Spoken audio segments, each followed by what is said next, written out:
we have many causes of lung diseases that can lead to coughing up blood.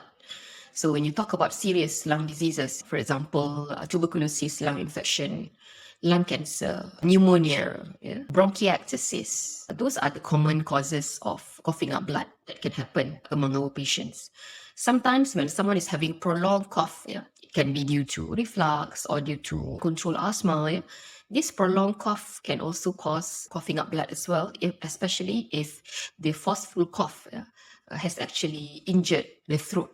And this injury is causing the streak in the phlegm. You need to also rule out other causes, such as acute pulmonary edema can also cause blood in the phlegm. So please make sure to discuss with your doctor, have a proper check so that the doctor can properly identify the cause of the blood in your phlegm, or when you have a problem of coughing up blood.